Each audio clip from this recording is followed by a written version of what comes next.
कोई किसी पे कार्रवाई नहीं हुई। तो मैं ये जानना चाहता हूं, इस देश में कानून का राज है या इस देश में पूंजीपतियों का राज चल रहा है, बड़े लोगों का राज चल रहा है कि उनके लिए अलग कानून और गरीब आदमी के लिए अलग। हैरान हूं ये देख करके कि आपने, मंत्री जी ने बताया 11 में, 13 में, 15 में, 18 में और 21 में इतनी बार आपके सहायक भूप्रबंधक अधिकारी ने लिखा कलेक्टर को कि भाई ये ज़मीन है, ये हमारी है और ये गलती से ये राजेंद्र पुत्र उमराव के नाम दर्ज हो गई सेटलमेंट में और इसको वापस दर्ज किया जाए वन विभाग के। सुप्रीम कोर्ट के भी निर्णय आदेश हैं कि वन भूमि कभी भी गलती से कैसे भी किसी के प्राइवेट आदमी के किसी के चली गई तो वापस दर्ज होगी, लेकिन इतनी बार लिखने के बाद भी कलेक्टर उसको दर्ज कर नहीं रहा है वन विभाग के नाम से। और गरीब आदमी का जरा सा भी कुछ भी हो जाए, कोई छोटा सा मकान बना ले, झोंपड़ी बना ले, तो बुलडोजर लेकर के पहुंच जाते हैं अधिकारी, लेकिन ये दर्ज नहीं करे। ये जमीन इतनी बेशकीमती है, करोड़ों की नहीं अरबों रुपए की जमीन है, ये अरबों रुपए की जमीन, उस पर कार्रवाई नहीं हो रही है। फिर अगर नहीं हो रही है, 1 साल पहले भी मैंने कहा था तो मंत्री, राजस्व मंत्री ने जब जवाब दिया था कि हम उनके खिलाफ कार्रवाई करेंगे, अतिक्रमण हटाने के आदेश दे दिए हमने तुरंत।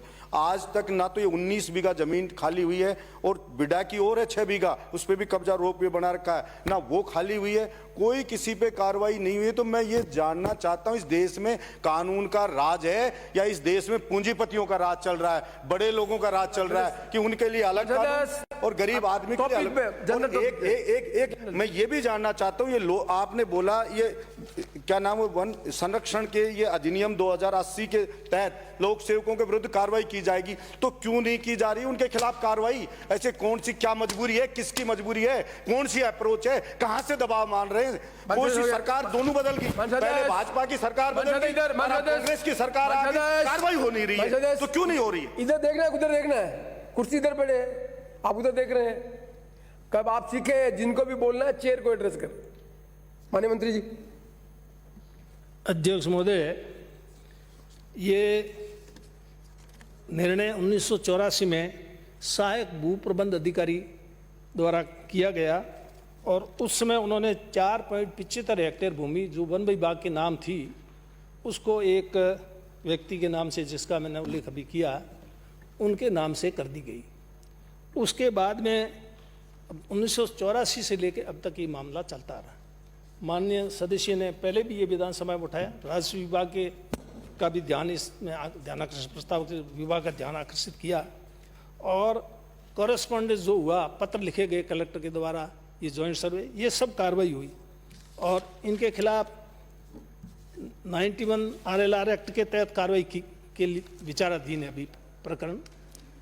परंतु ये जो 91 की कार्रवाई विचाराधीन है, ये तो जो जंगलात भूमि में, वन भूमि की पर रोप पे बनाया है, आज भी हम अतिक्रमण है आज की तारीख में, उसको हटाने के लिए उसमें कार्रवाई हो पाएगी। और दूसरा जो सहायक भूप्रबंध अधिकारी ने निर्णय पारित किया, उसमें जो मैं समझ पाया हूँ, ये निर्णय जो हुआ, इस निर्णय के खिलाफ सक्षम न्यायालय में अपील करनी चाहिए। जो किसी ने भी आज दिन तक सक्षम न्यायालय में अपील की नहीं और खाली कलेक्टर को लिखते रहे, कलेक्टर तहसीलदार को लिखता रहा, वन विभाग और रेवेन्यू विभाग आपस में ये कॉरेस्पॉन्डेंस, इतने पत्र व्यवहार हुआ। इस पत्र व्यवहार से इस समस्या का समाधान मुझे नहीं लगता कि कोई होगा। लिखते रहो, क्योंकि कलेक्टर भी किस कैपेसिटी में कार्रवाई करेगा, नियमों के अंतर्गत कर सकता, कानून के अंतर्गत कार्रवाई कर सकता। ये जब ध्यानाकर्षण प्रस्ताव मेरे सामने आया और इसको मैंने देखा, तब मुझे ऐसा लगा कि कानून के हिसाब से कोई भी कोर्ट अगर कोई निर्णय पारित करता है तो उसकी अपील आगे सक्षम न्यायालय में ही करने का प्रावधान है, और वो सक्षम न्यायालय में अपील नहीं हुई, ये गलती हुई है ये विभाग की। विभाग ने सक्षम न्यायालय में अपील नहीं करके ये नीचे कॉरेस्पॉन्डेंस में ही ये मामला चलता रहा। इसलिए मैंने आज ही अधिकारियों को ये निर्देश दिए हैं कि सक्षम न्यायालय में आप अपील नहीं करोगे तब तक आपको कोई राहत नहीं मिलेगी और निर्णय नहीं बदलेगा। जब तक निर्णय नहीं बदल देगा आप कोई भी कार्रवाई नहीं कर सकते, किसी कोर्ट के निर्णय को चैलेंज करना पड़ेगा आपको सक्षम न्यायालय में।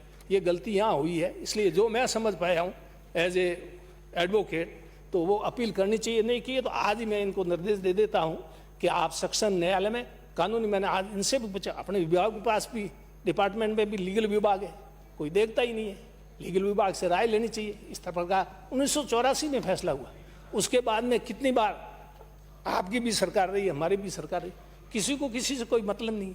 वन विभाग की भूमि को कौन ध्यान दे, इसमें तो जो कब्जा कर ले वो कर ले, बस कोई सुनने वाला नहीं। तो इसलिए अध्यक्ष महोदय इनकी बात सही है, ये भी सही कहा जैसा उन्होंने कहा, कोई साधारण आदमी अगर एक झोपड़ी बना लेगा वन भूमि पर तो उसको उसी दिन में बेदखल करे, और प्रभावशाली लोग, पैसे वाले लोग हैं वो कब्जा कर लेते हैं, उनको हटाना बड़ा मुश्किल काम होता है।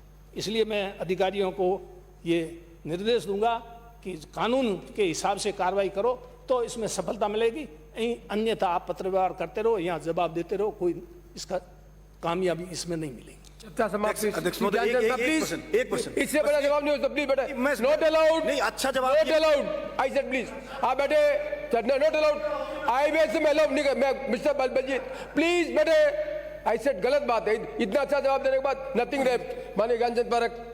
माननीय अध्यक्ष महोदय।